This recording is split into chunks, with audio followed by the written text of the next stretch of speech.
Si tu as déjà fait des recherches sur l'algo TikTok, il y a des chances pour que tu sois déjà tombé sur ce système de notation. D'ailleurs, si tu tapes comment fonctionne l'algorithme TikTok dans ta barre de recherche YouTube, je peux te garantir que 8 créateurs sur 10 vont te présenter cette formule comme étant le ratio de notation d'une vidéo TikTok.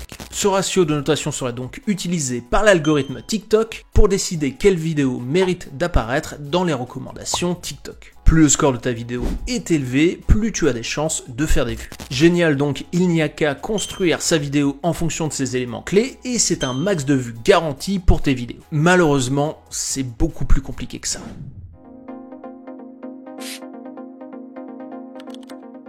Si on regarde de plus près ce ratio de notation, on peut constater qu'il est constitué de 30 points. Le taux de revisionnage, 10 points. Ça correspond au nombre de fois où ta vidéo est vue par le même utilisateur. Le taux d'achèvement, 8 points. Ça correspond au pourcentage de la vidéo vue par l'utilisateur. Vient ensuite l'engagement sur ta vidéo, avec dans l'ordre les partages 6 points, les commentaires 4 points et les j'aime 2 points. Les performances de tes vidéos sur ces différents aspects vont donc permettre d'attribuer une note globale. Si j'ai déjà vu passer ce rating ratio de 30 points dans beaucoup de vidéos, j'ai eu du mal à comprendre d'où pouvaient venir ces informations. En faisant mes recherches, je pense être tombé sur la vidéo originale qui mentionne pour la première fois ce rating ratio. Cette vidéo date du 21 février 2020 et a été publiée sur la chaîne de Vid Studio. Dans sa vidéo, le créateur a mené un travail de reverse engineering pour tenter de comprendre comment fonctionne l'algo TikTok. La vidéo commence par une présentation d'une déclaration de la maison mère de TikTok, ByteDance, sur le fonctionnement de leur plateforme. En voici l'interprétation.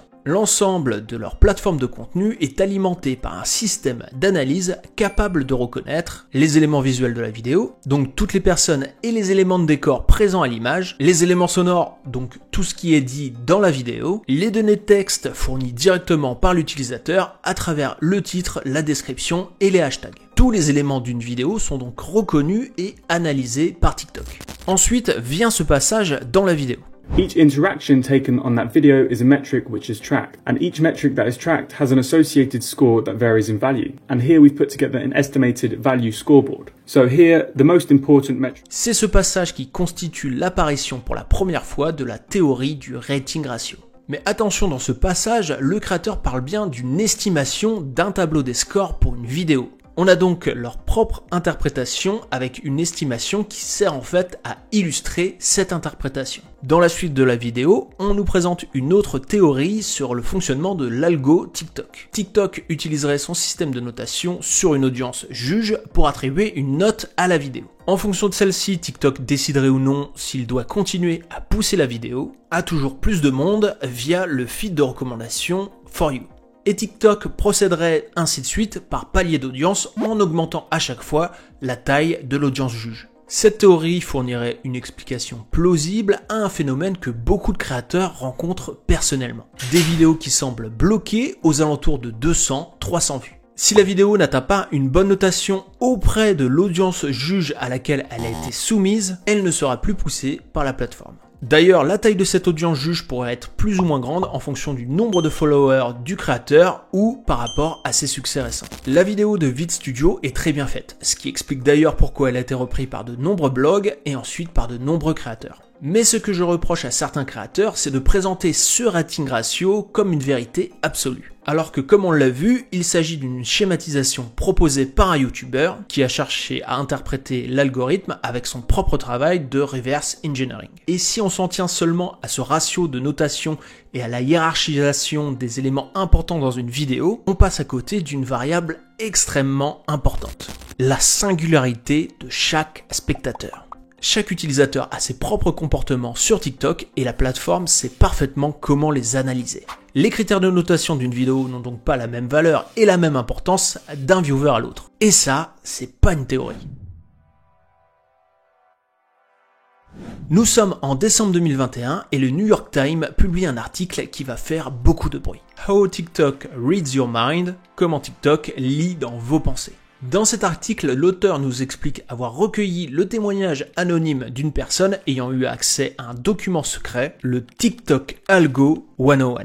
Un document pour expliquer aux employés non techniques les bases de l'algorithme. Ce document nous révèle plusieurs informations sur le fonctionnement de l'algorithme. Le but ultime de TikTok, c'est d'augmenter le nombre d'utilisateurs quotidiens actifs. Daily Active Users. L'élément clé identifié par TikTok pour atteindre cet objectif, c'est la rétention. On a aussi confirmation que le système de recommandation TikTok fonctionne à l'aide des scores de notation obtenus par les vidéos. Et on nous partage une formule simplifiée du calcul de score d'une vidéo. Il n'y a pas d'explication claire fournie dans le document pour interpréter cette formule. Néanmoins, on peut tenter de la comprendre de la manière suivante. Attention, ça reste mon interprétation. P-like serait la probabilité que l'utilisateur aime une vidéo. V-like serait la valeur attribuée au like de l'utilisateur. P-like, V-like serait donc le score donné au like par rapport au profil de l'utilisateur. P-comment serait la probabilité que l'utilisateur commente la vidéo. V-comment serait la valeur attribuée à un commentaire de l'utilisateur. P-comment, V-comment donnerait le score d'un commentaire selon l'utilisateur. E-playtime, le temps moyen passé sur une vidéo. V-playtime, la valeur accordée au pourcentage de visionnage par rapport à l'utilisateur. E-playtime, V-playtime donnerait donc le score d'achèvement d'une vidéo. P-play serait la probabilité que l'utilisateur regarde en entier la vidéo. V-play serait la valeur attribuée au temps de visionnage de l'utilisateur. P-play, V-play serait donc le score du temps de visionnage par rapport au profil de l'utilisateur. On retrouve donc ici la plupart des indicateurs de notre rating ratio, sauf qu'on y a introduit la notion de score d'utilisateur. La note d'une vidéo peut donc être différente d'un utilisateur à l'autre, car TikTok n'accorde pas la même importance aux éléments du rating ratio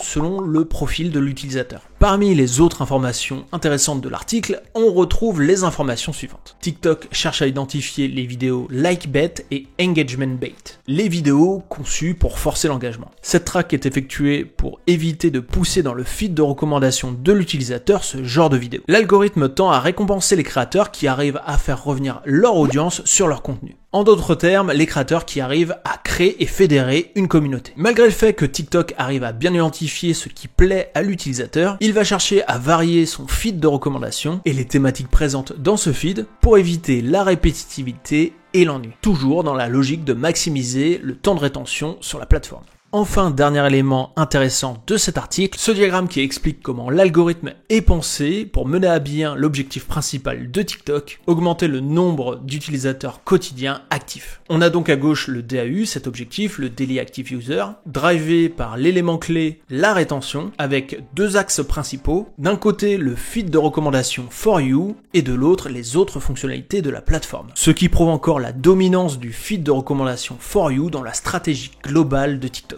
Et ce qui est intéressant sur cette branche, sur le feed For You, c'est qu'on retrouve d'un côté les comportements du viewer, ses actions d'engagement, ses j'aime, ses commentaires et son temps de session, et de l'autre côté, on a les métriques de qualité de créateur, avec le publish rate, la fréquence de publication du créateur, le creator retention, donc la capacité du créateur à faire revenir les viewers sur ses vidéos. Au final, c'est la capacité à créer une communauté, le creator monetization, que j'interprète de cette façon, le fait que le contenu proposé par le créateur soit porteur d'une thématique qui intéresse les annonceurs présents sur TikTok. Un peu l'équivalent du CPM sur YouTube qui varie selon les thématiques des vidéos.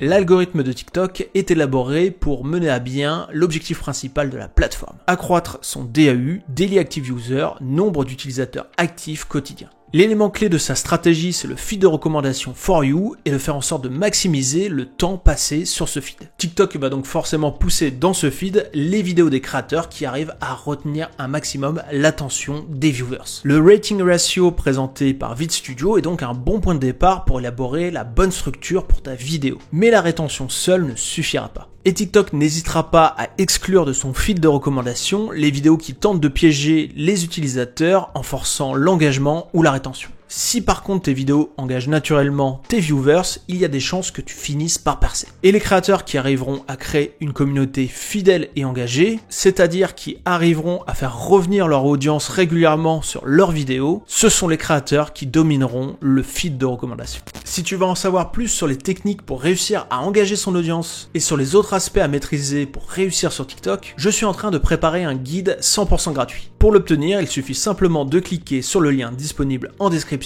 et en commentaire épinglé. Dans la description, tu trouveras également le lien de l'article original du New York Times. Je mettrai également le lien vers la vidéo originale de VidStudio et je te recommande également la vidéo de Théo Lyon qui a été à ma connaissance le premier youtubeur à parler du leak du New York Times. Merci d'avoir suivi cette vidéo et si TikTok t'intéresse, je te recommande une autre vidéo disponible sur le Labo des créateurs qui aborde une autre théorie intéressante sur le fonctionnement de TikTok, l'intérêt de chauffer un compte avant de commencer à publier.